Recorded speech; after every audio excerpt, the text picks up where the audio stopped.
Hi guys, स्वागत है आपका एक और नई वीडियो में। तो फिर से हम लोग आ चुके हैं बहुत सारी इंपॉर्टेंट न्यूज़ के साथ, जिसमें कि हम लोग डिस्कस करने वाले हैं क्या एमएस धोनी मेंटर बन सकते हैं टीम इंडिया के टी20 वर्ल्ड कप में। बहुत बड़ी न्यूज़ निकल के आई है, तो उसके ऊपर हम लोग बात करने वाले हैं कि क्या पॉसिबिलिटीज़ है, क्या बनना चाहिए एमएस धोनी को या फिर नहीं। सुरेश रैना के बारे में बात करने वाले, क्योंकि उन्होंने खुलासा किया कि भाई चेन्नई सुपर किंग्स ने उन्हें अप्रोच किया था, क्या वो सीएसके के कोच बनेंगे, क्या ऐसा कुछ है। तो हम लोग उसके बारे में थोड़ी डिस्कशन करने वाले हैं। थोड़ी बात हम लोग सलमान निज़ार के बारे में करने वाले हैं, क्योंकि भाई जिस तरीके की पारी उन्होंने खेली है और सीएसके के रेडार में वो हमेशा से रहे हैं, तो क्या मतलब हो सकता है, क्या फ्यूचर है उनका, थोड़ा उसके बारे में बात करने वाले हैं। फिर हम लोग जो बहुत बड़ा इंपॉर्टेंट टॉपिक निकल के आया है, बहुत बड़ी कंट्रोवर्सी निकल के आई है, राहुल द्रविड़ और संजू सैमसन राजस्थान रॉयल्स। मतलब क्या संजू सैमसन स्टे करेंगे, क्या छोड़ेंगे राजस्थान रॉयल्स, क्या है मतलब फ्यूचर उनका। बहुत ही इंपॉर्टेंट ये टॉपिक होने वाला है, तो प्लीज इसको मिस मत करिएगा, आपको बहुत मजा आने वाला है। तो चलिए फिर इस वीडियो को फाइनली शुरू कर लेते हैं, लेकिन उससे पहले भाई चैनल जरूर सब्सक्राइब कर दीजिएगा और वीडियो को जरूर लाइक कर दीजिएगा भाई। ये दोनों चीजें कर दीजिए, मजा आ जाएगा। क्योंकि पिछली वीडियो में भाई बहुत कम लोगों ने किया था, क्योंकि मैंने ज्यादा अच्छे तरीके से बोला नहीं था। तो भाई इसमें हाथ जोड़ रहा हूँ, प्लीज कर दीजिएगा। और हाँ भाई, हमने इंस्टाग्राम पेज भी बनाया, तो प्लीज उसका भी लिंक मैं कमेंट बॉक्स में भी डाल दूंगा और डिस्क्रिप्शन में भी डाल दूंगा, वहां से आप फॉलो कर सकते हैं हम लोगों को। 3-4 हजार लोग तो देखेंगे ही देखेंगे, अगर 100 लोग भी कर देते तो भाई बहुत बड़ी मेहरबानी होगी। और टेलीग्राम ज्वाइन करना भी मत भूलना, उसका भी लिंक मैंने डिस्क्रिप्शन में डाल दिया है। तो बहुत सारी बातें हो गई, तो अब हम फाइनली शुरू कर लेते हैं इस वीडियो को। तो सबसे पहले तो हम लोग सलमान निज़ार के बारे में बात करने वाले हैं। जिस तरीके की एक्सेलरेशन भाई उन्होंने दिखाई है, मतलब सराहनीय है भाई, जितनी तारीफ की जाए उतनी कम है। क्या ही बताया जाए, 13 गेंदों पर 70 रन बना के खेल रहे थे, फिर आखिर में 12 गेंदे बची थे, जिसमें उन्होंने 12 छक्के लगा दिए। मतलब क्या पारी खेली है, 26 गेंदों पर 85 रन। और मैंने पहले भी बताया है, मतलब बहुत अच्छी तरीके से मैंने बताया है कि भाई चेन्नई सुपर किंग्स के टारगेट में ये हैं, और मैं भी इनको पर्सनली बहुत अच्छी तरीके से चाहता हूँ कि भाई ये चेन्नई सुपर किंग्स में आए और एक बहुत ही शानदार बैकअप हो सकते हैं, या फिर अगर इन्हें मौका मिले तो भाई क्या पता कुछ ऐसा अलग ही करके दिखा दे, मजा ही आ जाएगा। सबसे तेज सेंचुरी ही मार दिया पता आईपीएल की, क्योंकि जिस तरीके की इन्होंने हिटिंग दिखाई है, इनके अंदर पोटेंशियल तो बहुत है, बहुत सारी होप्स है इनसे। और सीएसके मुझे लगता है इनको बहुत ही अच्छे तरीके से टारगेट भी करने वाली है और ये खेलते हुए दिखाई दे सकते हैं। भाई आपका क्या ओपिनियन है इस मतलब साइनिंग पे, तो प्लीज वो भी कमेंट सेक्शन में बताइएगा।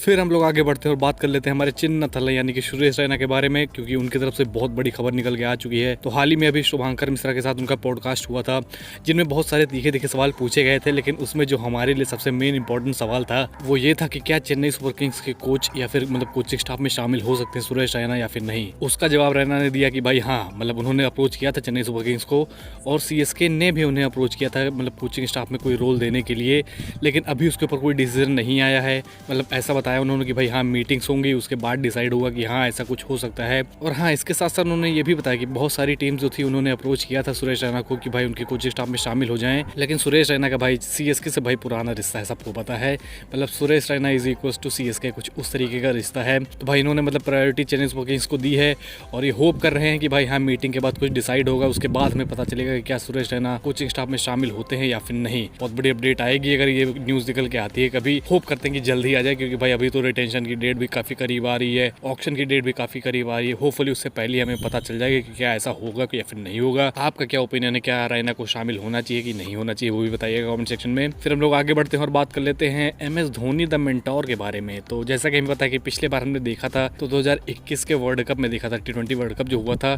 उसमें MS Dhoni as a mentor थे, लेकिन कुछ खास नहीं गया था अगर देखा जाए वो टूर्नामेंट। तो उसके बाद कितना ब्लेम एमएस धोनी को झेलना पड़ा था वो मैंने देखा था, मुझे याद है। और जिसने देखा है भाई उसको पता होगा कि भाई जैसे इंडिया हारती थी भाई, उसका मतलब कुछ परसेंट ब्लेम एमएस धोनी के ऊपर ट्रांसफर कर दिया जाता था, जैसे कि भाई वो खेल रहे हो जाके मतलब ग्राउंड पे। तो भाई मुझे इसीलिए डर लग रहा है, क्योंकि इस बार भी भाई अप्रोच किया है बीसीसीआई ने कि 2026 के वर्ल्ड कप से पहले एमएस धोनी को मेंटोर रोल देने के लिए। अब देखते हैं भाई इसमें कितनी सच्चाई कितना झूठ है, लेकिन बात है कि भाई बहुत बड़े बड़े पेजेस इसको रिपोर्ट कर रहे हैं, बहुत बड़े बड़े आर्टिकल्स छप रहे हैं इसके ऊपर कि भाई हाँ बीसीसीआई ने अप्रोच किया है। तो भाई कुछ ना कुछ सच्चाई होगी इसमें, लेकिन एमएस धोनी क्या इसको एक्सेप्ट करेंगे? मेरे हिसाब से नहीं करेंगे। और मेरा ओपिनियन अगर आप ले तो भाई मेरे हिसाब से करना भी नहीं चाहिए, मैं पर्सनली अगर मैं बताऊँ तो, क्योंकि पिछले बार जिस तरीके का इन्हें मतलब ह्यूमिलेशन झेलना पड़ा था, मैं नहीं चाहता भाई दोबारा कि भाई ऐसा कुछ हो और उन्हें फिर से ह्यूमिलेशन झेलना पड़े। क्योंकि भाई मुझे पता है इंडिया का जो भी बुरा होगा, किससे भी हारती है इंडिया, तो भाई उसका पूरा ब्लेम एमएस धोनी के ऊपर जाएगा। तो इसीलिए मैं नहीं चाहता कि भाई एमएस धोनी जाए वहाँ। आपका क्या इस पे ओपिनियन है? और हाँ, लोगों का ये भी सवाल रहता है कि अगर मान लीजिए लेट्स से कि टीम इंडिया के मेंटोर एमएस धोनी बन जाते हैं, उन्होंने रोल एक्सेप्ट कर लिया,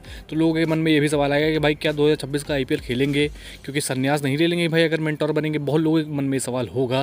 तो मैं आपको बताऊं कि भाई अगर मेंटोर बनते भी हैं, जिसके चांसेस काफ़ी कम हैं, तो वो संन्यास नहीं लेंगे, क्योंकि भाई 2021 में भी मेंटोर बने थे, तो क्या 2021 में संन्यास ले लिया था? तो ऐसा नहीं है कि मतलब ये ज़रूरी हो जाएगा कि भाई अगर आप मेंटोर बन रहे तो भाई आपको संन्यास लेना पड़ेगा। ये बिल्कुल गलत खबर है, तो मतलब इस पर विश्वास मत करिएगा। अगर वो मेंटोर बनते भी हैं तो भाई हाँ कंटिन्यू करेंगे 2026 का आईपीएल, तो डेफिनेटली खेलने ही वाले हैं, उसमें कोई दो राय नहीं है। चलिए फिर हम लोग तीसरे कोच के बारे में बात कर लेते हैं। ऐसा लग रहा है भाई पूरा जो ये वीडियो कोचेस के ऊपर ही होने वाला है, और ये काफ़ी इंपॉर्टेंट है भाई, इसको मिस मत करना, क्योंकि ये है राहुल द्रविड़ संजू सैमसन राजस्थान रॉयल्स सागा, जिसको क्रिकबज़ ने रिपोर्ट किया है। लेकिन भाई जिस भाषा में उन्होंने लिख दिया है, जिस तरीके की अंग्रेजी का यूज़ कर लिया उन्होंने, भाई मुझे लगता है आधी जनता को समझ में नहीं आएगा कि भाई क्या लिखना चाह रहे हैं। इसलिए आपका भाई मतलब पूरा ब्रेक डाउन लेके आया है कि भाई क्या स्टोरी चल रही है। तो चलिए एक एक करके हम लोग देख लेते कि भाई क्या चल रहा है आजकल। तो भाई जैसा कि आपको पता है कि भाई 2024 में द्रविड़ आए थे, मतलब राजस्थान रॉयल्स को ज्वाइन किया था भाई, हेड कोच बने थे, मतलब फैंस काफ़ी एक्साइटेड थे, सब सोच रहे थे कि भाई आरआर फिर से एक बार चैंपियन बनेगी या फिर मतलब अच्छा करेगी आईपीएल में।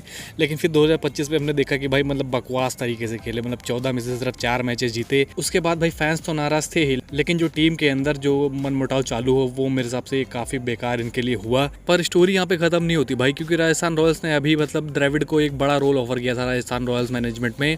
लेकिन रियलिटी इसके पीछे की है कि भाई वो साइड लाइन करना चाहते थे, उनको मतलब कोचिंग रोल से हटाना चाहते थे, जो कि सबसे इंपॉर्टेंट होता है। हालांकि रोल्स बड़े हो सकते हैं कोई और भी, लेकिन ये सबसे इंपॉर्टेंट चीज़ होती है। इसी से वो राहुल द्रविड़ को हटाना चाहते थे। इसी वजह से द्रविड़ ने भाई फैसला लिया कि भाई वो नहीं कंटिन्यू करना चाहते हैं और स्टेप डाउन भी कर गए। तो मतलब आप देख सकते हैं कि भाई ऐसा कुछ चल रहा था और द्रविड़ और संजू के बीच में सब कुछ ठीक नहीं था। ये भी आपको पता होगा, कुछ खबरें निकल के आ रही थी कि भाई टीम की स्ट्रेटेजी और बैटिंग ऑर्डर से डिसएग्रीमेंट्स हो रहे थे। और तो और जॉस बटलर को रिलीज करने का जो फैसला था वो भी काफ़ी कंट्रोवर्शियल था। तो मतलब ये सारी चीज़ें चल रही थी। अब सोचो द्रविड़ जैसा बंदा, मल्टी ईयर कॉन्ट्रैक्ट, पेशेंस की मिसाल, मतलब इतनी जल्दी रिजाइन करेगा? जरूर भाई कुछ ना कुछ गड़बड़ है अंदर, आप मतलब इसको दूर से ही बता सकते हैं। कुछ लोग तो ये भी करेंगे भाई आरआर को चूज करना पड़ा कि भाई क्या आप कैप्टन को मतलब संजू सैमसन को चूज करेंगे या फिर कोच को, क्योंकि जैसा कि पता कि भाई संजू सैमसन भी मतलब उन्होंने कहा था कि भाई हमें रिलीज कर दो। तो कुछ लोग इससे भी रिलेट करें कि भाई ऐसा भी हो सकता है कि भाई राजस्थान रॉयल्स ने संजू सैमसन को चूज कर लिया है। और एक जो बहुत बड़ा एंगल निकल के आया है इस पूरे सागा से वो ये है कि भाई जो कैंप है वो मतलब 3 पार्ट्स में डिवाइड हो चुका है। एक चाहता है कि भाई वो रियान पराग को कैप्टन बनाए, मतलब उसको फ्यूचर मतलब पूरी रिस्पॉन्सिबिलिटी दे दें। एक कैंप चाहता है कि भाई यशस्वी जायसवाल कैप्टन बने, उनको हम लोग ग्रूम करें और एक फ्यूचर मतलब इन्वेस्टमेंट करें उनके अंदर। और एक जो खेमा है वो चाहता है कि भाई संजू सैमसन रहें राजस्थान रॉयल्स में और कंटिन्यू करें मतलब राजस्थान रॉयल्स के साथ।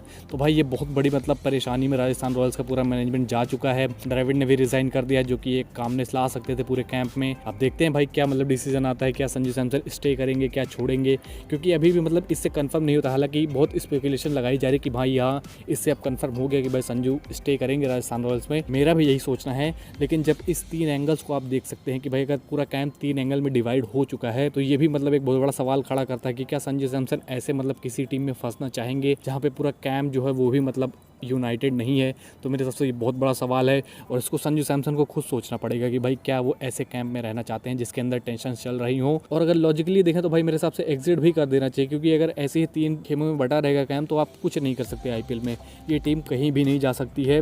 इसीलिए आपने देखा था कि भाई संजू लगातार ड्रॉप हो रहे थे, रियान पराग को ज़बरदस्ती कैप्टन बनाया जा रहा था, फिर यशस्वी जायसवाल नाराज़ हुए तो भाई उनके ऊपर थोड़ी एम्फेसिस दी गई, उनको इंपॉर्टेंस देना शुरू कर दिया गया।